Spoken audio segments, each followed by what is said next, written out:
유럽의 스페인이라고 하는 나라에 가면 아주 세계적인 항구 도시인 바르셀로나가 있습니다.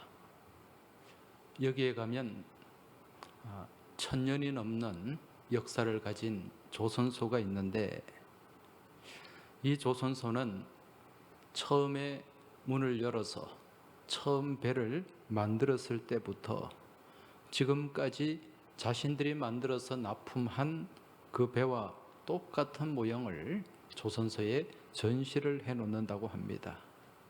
그리고 그 배의 일생을 추적해서 그 배가 겪은 운명을 그 모형에 기록을 해 놓는 것입니다. 따라서 이 조선소에는 배의 모형만을 전시해 놓은 특별 전시관이 있는데, 이 조선소의 역사만큼 이 모형 배의 숫자도 점점 많아져서 처음에는 아주 조그마한 방이었던 전시관이 이제는 10만 척의 모형 배를 소유한 아주 크고 웅대한 장소가 되었다고 합니다. 따라서 이곳 전시관에 발을 들여놓는 사람들은 모두가 놀라움을 금치 못하게 되는데, 그것은 배 모형의 정교함이나 또 엄청나게 넓은 이 전시관의 규모 때문이 아니라 각 모형 선박에 새겨져 있는 작은 글귀들 때문이라고 합니다. 예를 들어서 그 전시관에는 스페인의 공주라고 이름이 붙은 모형 선박이 있는데, 거기에는 그 선박 밑에 작은 글씨로 이렇게 기록을 해 놓았다고 합니다. 이 배는 50년 동안 바다를 항해하면서 11번 빙하를 만났으며 6번 해적에게 도적질을 당했고 9번 다른 배와 부딪혔으며 21번 고장이 나서 좌초가 되었다. 이처럼 모형배에 기록된 이 글귀들을 보면 이 배가 50년 동안 바다를 항해하면서 겪은 그 풍파의 역사를 다 알 수가 있다는 것입니다. 이와 더불어서 이 전시관 안쪽 벽면에는 그동안 이 조선소에서 만들어진 배들에 대한 간략한 역사가 기록이 되어 있는데, 그 내용을 보면 다음과 같습니다. 우리 조선소에서 출고된 10만 척 중 6천 척은 바다에서 침몰했고 9천 척은 심하게 망가져서 다시는 항해할 수가 없었으며 6만 척은 20번 이상 큰 재난을 겪었다. 바다에 나간 배들 중 상처를 입지 않은 배는 단 한 척도 없었다. 그런 내용이 거기에 기록되어 있다는 거죠. 따라서 이곳 조선소의 전시관은 자신들 조선소 역사보다 더 크고 중요한 교훈을 우리에게 주는데, 그 교훈은 바로 망망대해를 항해한 수많은 배들 가운데 순풍에 돛을 달고서 순적한 항해로 일생을 끝마친 배는 단 한 척도 없었다는 것입니다. 1000년 이상의 세계를 지배했던 로마 역사를 보면 그 역사 가운데 루키우스 세네카라고 하는 유명한 철학자요 시인이 있습니다. 이 사람은 로마 황제 중에 한 사람인 폭군 네로의 스승으로도 유명한 사람입니다. 그런데 이 세네카가 자신이 가르친 그 제자가 폭정을 휘두르는 모습을 보면서 이 네로를 암살하려고 하다가 결국 발각이 되고 자신은 자살로 삶을 마감하게 됩니다. 원래 이 세네카는 스페인 태생입니다. 어린 시절 아버지를 따라서 로마로 들어가고 또 로마에 들어간 이 세네카의 가정은 크게 번성을 하게 됩니다. 자신은 뛰어난 학자가 되었고 이 세네카의 형은 성경에도 등장하는 인물입니다. 사도행전 18장에 보면 아가야 지방의 총독 갈리오라고 하는 사람이 나오는데, 이 갈리오가 바로 세네카의 형입니다. 그런데 이처럼 번성했던 이 가문이 황제를 암살하려고 하는 그 음모가 발각됨으로 인해서 일시에 몰락하게 되는데, 이러한 번성과 몰락을 함께 경험하면서 인생의 산전수전을 다 겪은 이 세네카가 남긴 유명한 말이 있습니다. 그 말은 무엇인가? 바로 인생은 항해다라고 하는 것입니다. 이 세네카가 자신의 인생을 살아보니 이 인생이라고 하는 이 배가 가는 이 항해는 날마다 순풍만 불어오는 것이 아니라 온갖 역풍과 폭풍이 함께 밀려오기도 하고, 또 그 가운데 또 많은 어려움을 겪는 것이 인생 여정이더라라는 것입니다. 이처럼 사람은 누구나 인생이라고 하는 바다를 항해해야 하는데, 이 인생 항해에 나아간 대부분의 사람들이 바라는 것이 무엇입니까? 사람들의 기대가 무엇이냐는 것입니다. 여러분, 바다에 나가면 순풍이 불어오길 기대합니까? 아니면 돌풍이나 태풍이나 역풍이 불어오는 것을 기대합니까? 누구나가 순풍을 기대하게 됩니다. 그런데 현실은 어떻습니까? 내 기대와 소망과는 달리 전혀 예기치 못하고 생각하지 못한 때에 역풍이 불어오고 돌풍이 불어오기도 한다는 것입니다. 따라서 이러한 인생 항해 가운데 순풍이 불어올 때는 누구나 쉽게 편안하게 항해를 할 수가 있습니다. 그런데 문제는 역풍이 불어올 때입니다. 전혀 예기치 못한 가운데 이 역풍이 불어올 때 여기에 어떻게 대처하느냐에 따라서 인생의 성패가 갈리게 된다는 거죠. 그렇다면 이러한 인생의 역풍을 만났을 때 믿음의 사람은 어떻게 해야 하는가? 이게 오늘 우리가 살펴볼 주요한 내용입니다. 오늘 우리가 읽은 본문, 이 본문의 말씀이 우리에게 그 해답을 전해주고 있습니다. 오늘 본문 22절에서 24절 말씀을 다시 한번 보시기 바랍니다. 예수께서 즉시 제자들을 재촉하사 자기가 무리를 보내는 동안에 배를 타고 앞서 건너편으로 가게 하시고, 무리를 보내신 후에 기도하러 따로 산에 올라가시니라. 저물매 거기 혼자 계시더니 배가 이미 육지에서 술이나 떠나서 바람이 거스름으로 물결로 말미암아 고난을 당하더라. 지금 이 말씀이 제자들이 처한 상황이에요. 지금 예수님의 제자들은 예수님과 함께 사역을 하다가 밤늦게까지 사역을 했어요. 그리고 이제 이 갈릴리 바다에서 배를 타고 건너편으로 건너가는데 그 시간이 언제인가? 밤 사경이다, 그렇게 말씀합니다. 밤 사경이면 요즘 시간으로 새벽 1시에서 3시 요 사이라고 보면 됩니다. 지금 이들이 몸과 마음이 지칠 대로 지친 가운데 배를 타고 건너편을 향해 항해를 하고 있는데, 이때 무슨 일이 일어났습니까? 육지에서 술이나 떠나서 바람이 거스름으로. 육지에서 술이나 떠났다고 하는 것은 배가 이미 이 갈릴리 호수, 바다 중간쯤 갔다는 것입니다. 깊은 곳에 있다는 것입니다. 그때 바람이 거슬렀다. 이게 무슨 말이죠? 순풍이 아니라 역풍이 불어왔다는 것입니다. 그로 인해 지금 엄청난 고난과 위험에 빠지고 말았던 것입니다.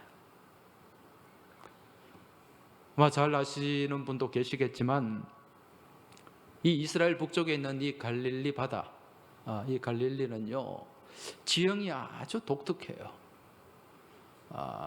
이 지대가 굉장히 낮습니다. 해저 한 210m 정도 낮은 곳에 이 호수가 형성이 되어 있다는 거죠.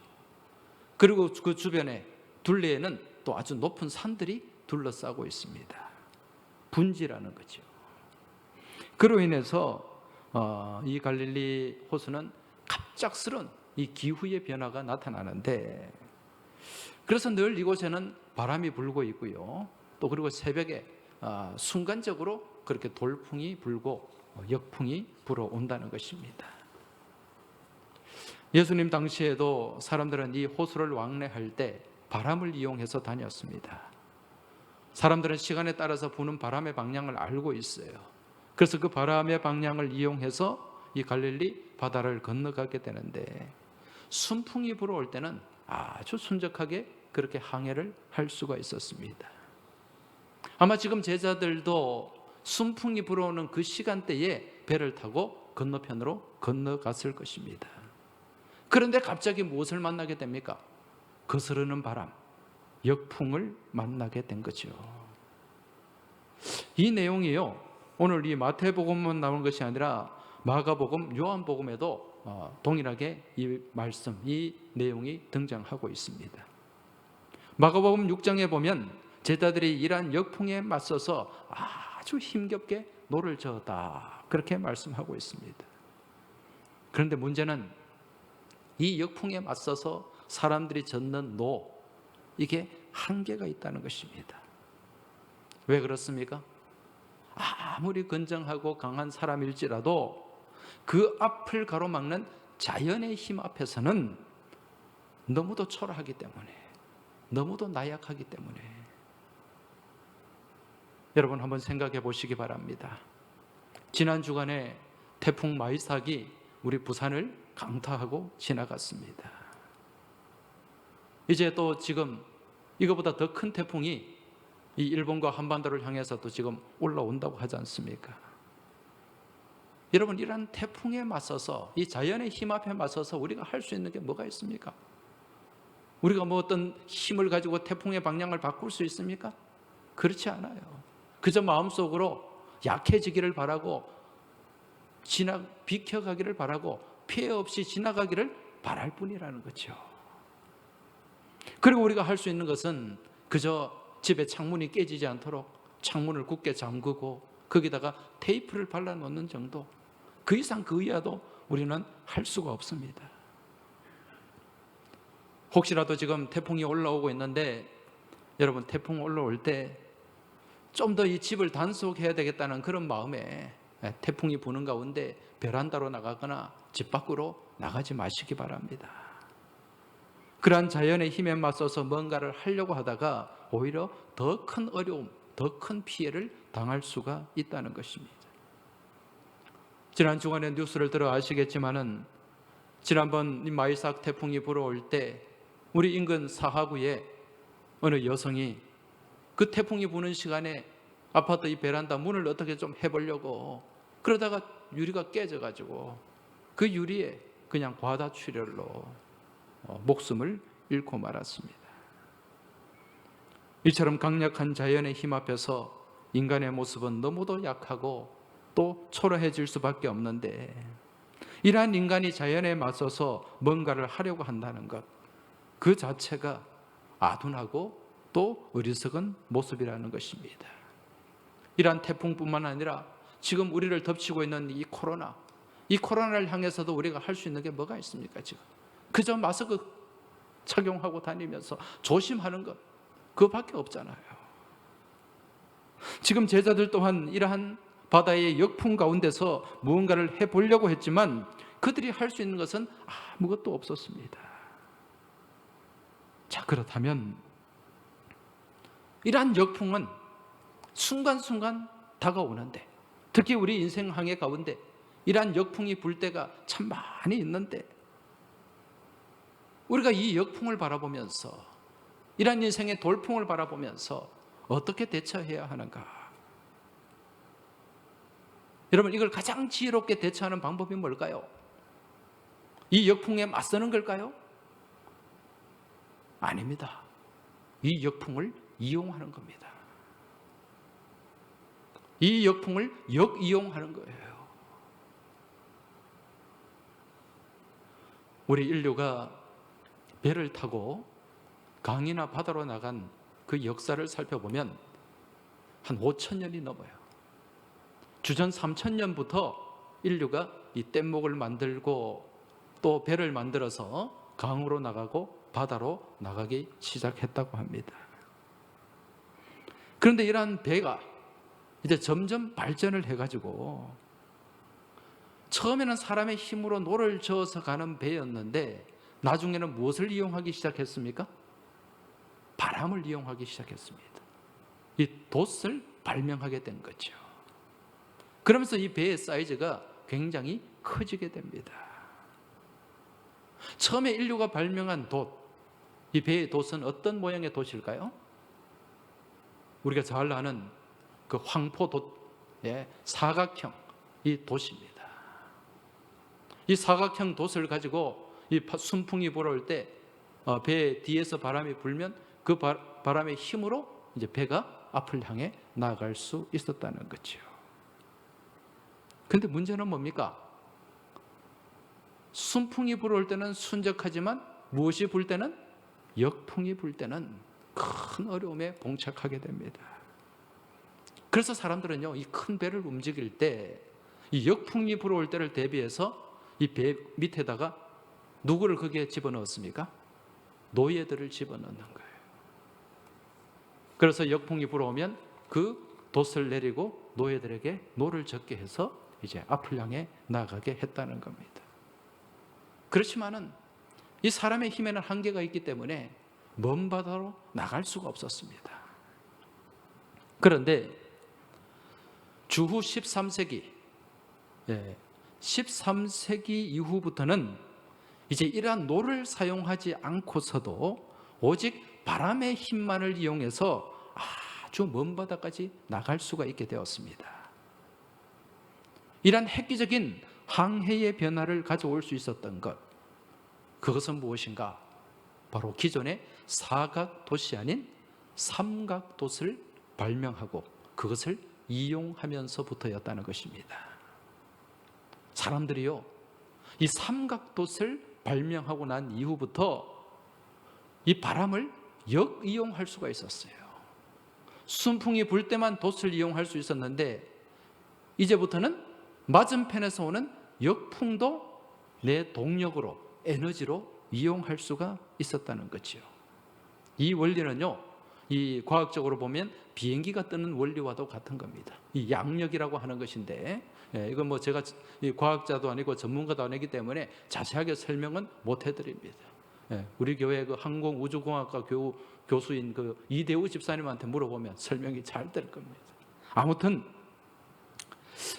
이 삼각돛을 발명하고 난 이후부터 이제 역풍이 불어와도 전혀 문제가 되지 않고 오히려 역풍이 불 때 배가 더 빨리 항해를 할 수 있게 되었다는 것입니다. 따라서 이 삼각돛을 사용하고 난 이후 콜럼버스가 1492년에 대서양을 건너서 신대륙을 발견하게 되고 1519년에 마젤란이 또 세계 일주를 할 수 있게 되었다는 것입니다. 앞서 말씀드린 것처럼 이 끝없는 망망대해뿐만 아니라 우리의 인생 항해 가운데도 늘 순풍만 불어오는 것은 아닙니다. 때로는 이루 말할 수 없는 강한 역풍이 불어올 때가 굉장히 많다는 거죠. 그러한 역풍 가운데는요, 경제적인 역풍도 있고요, 건강의 역풍도 있고 사람의 역풍도 있습니다. 그렇다면 이러한 인생의 역풍에 맞서서 지혜롭게 대처하는 방법은 무엇인가?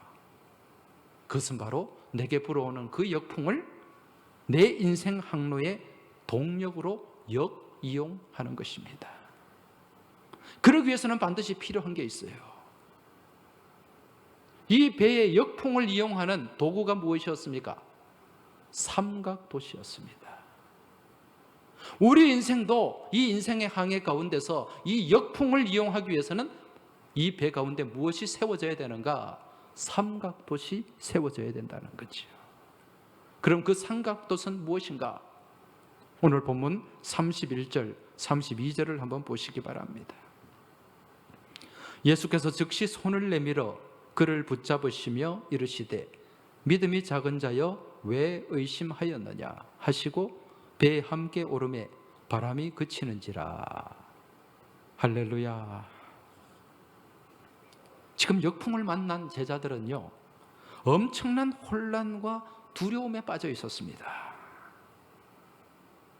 이때 예수님께서 제자들을 향해 다가오셨어요. 어떻게? 물 위를 걸어서, 바다 위를 걸어서 제자들에게 오셨다고 말씀합니다. 그런데 그처럼 다가오는 예수님을 제자들은 어떻게 보았죠? 26절 말씀을 보면 제자들이 그가 바다 위로 걸어오심을 보고 놀라 유령이라 하며 무서워하며 소리 지르거늘. 지금 이 제자들은요, 자신들을 향해 다가오는 예수님을 무엇으로 바라보았습니까? 유령으로 바라보았어요. 이 유령, 헬라말로 환타스마라는 단어인데요, 이건 허상을 얘기하는 거예요. 허상.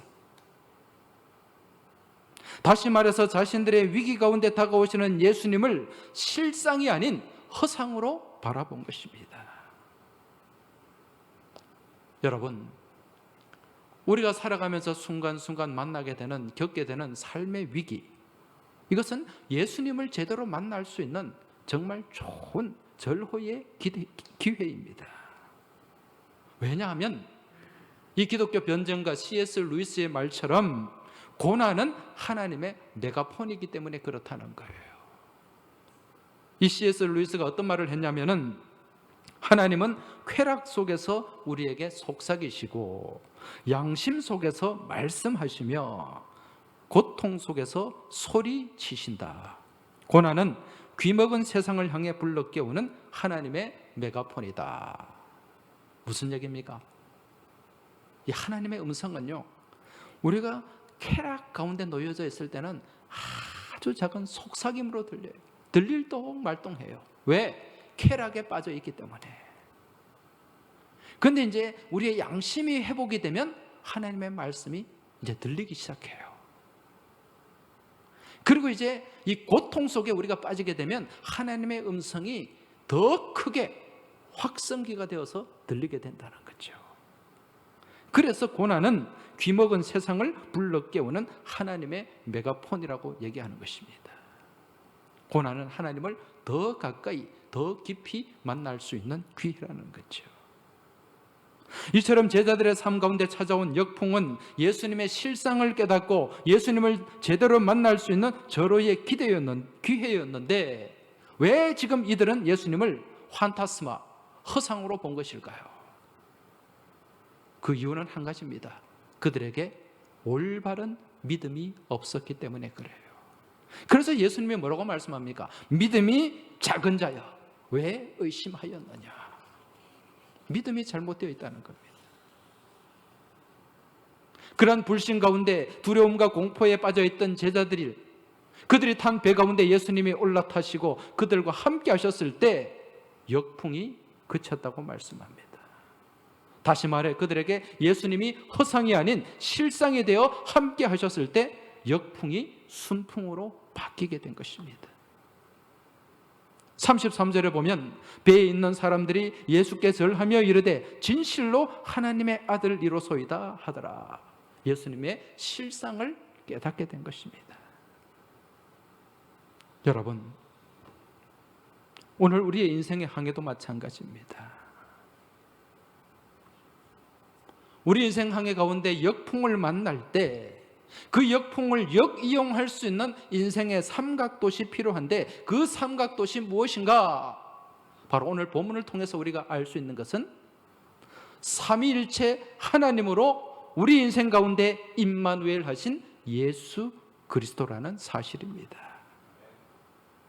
아무리 강한 인생의 역풍과 폭풍이 불어오더라도 인생의 삼각도시 되시는 예수님이 우리 인생의 배에 오르시고 그 위에 중심에 세워지시면 어떤 강한 역풍일지라도 순풍으로 바뀌게 되고, 오히려 그 바람으로 인하여 내가 탄 인생의 배가 더 빨리 나아가게 되는 줄 믿으시기 바랍니다. 사랑하는 교우 여러분, 지난 연말 우리가 송구 영신 예배를 드리면서 어떤 기대와 소망을 가지고 어떤 기도를 했습니까? 2020년의 삶이 어떻게 펼쳐지며 2020년의 항해가 어떻게 진행되길 소망하며 기도했냐는 것입니다.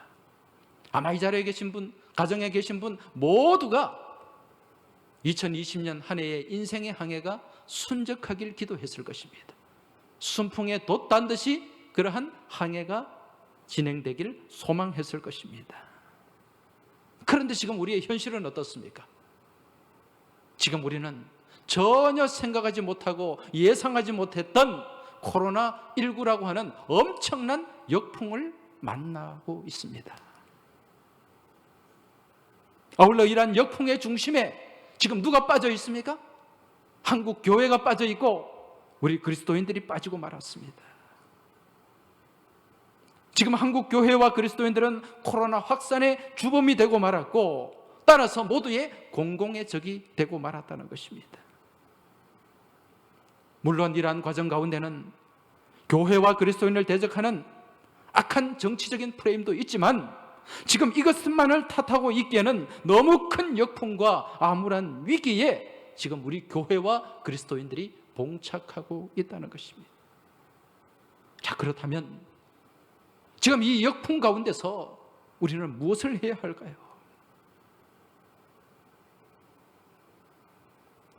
우리가 할 수 있는 것이 무엇일까요? 왜 지금 한국교회와 그리스도인들을 이런 식으로 몰아가냐며 깃발 들고 거리로 나가서 다시 광화문으로 모여야 될까요?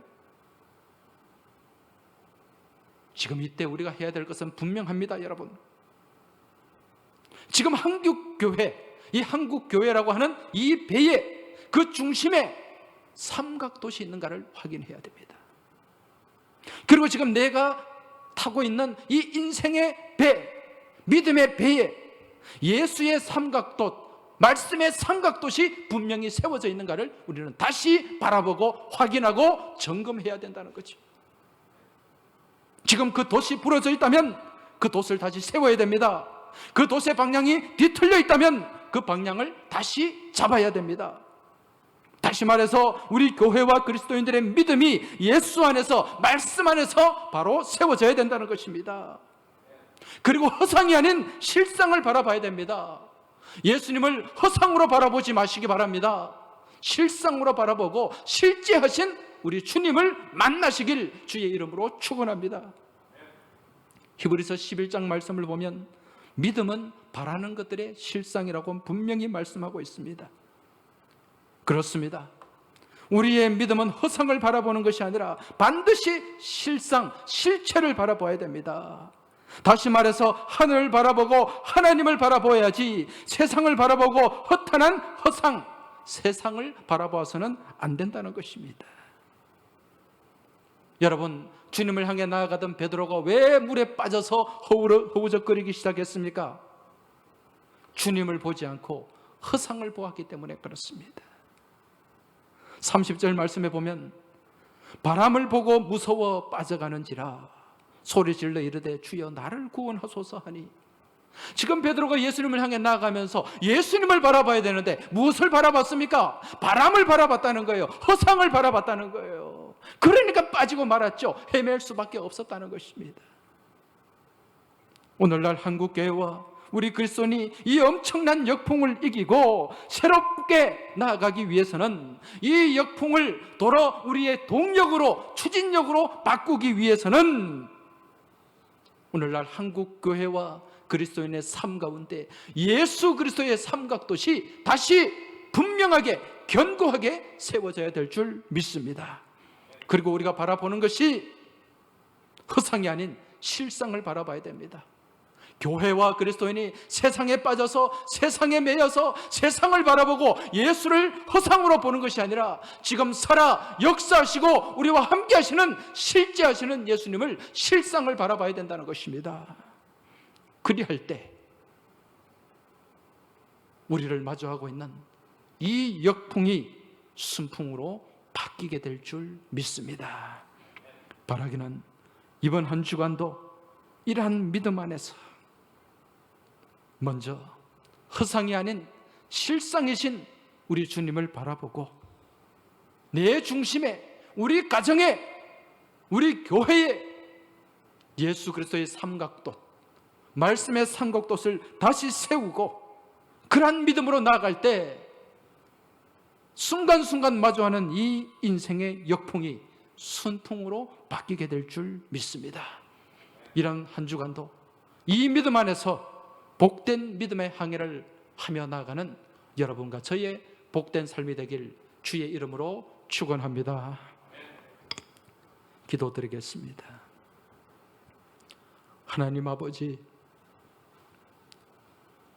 지금 우리 대한민국이 또 한국교회와 우리 그리스도인들이 코로나19라고 하는 엄청난 역풍을 맞고 있습니다. 또 우리가 인생을 살아가면서 믿음의 항해를 하면서 순간순간 다가오는 많은 역풍, 경제적인 역풍, 관계의 역풍, 건강의 역풍, 이루 말할 수 없는 역풍들이 저희들 삶 가운데 몰아치고 있습니다.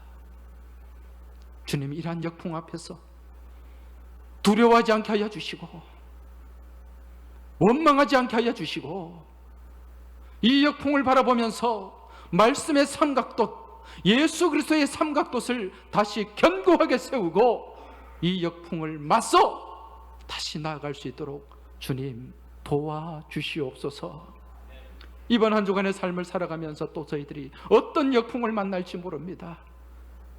두려워하고 그 두려움 가운데서 좌절하고 절망하는 것이 아니라 믿음 안에, 말씀 안에 견고히 세워져서 인생의 삼각돛을 세우고 주님을 바라보고 실제하시는 주님을 의지하며 역풍을 맞서 힘차게 나아가는 저희 모두가 되길 소망하며 우리 주님 예수 그리스도 이름으로 간절히 기도하옵나이다. 아멘.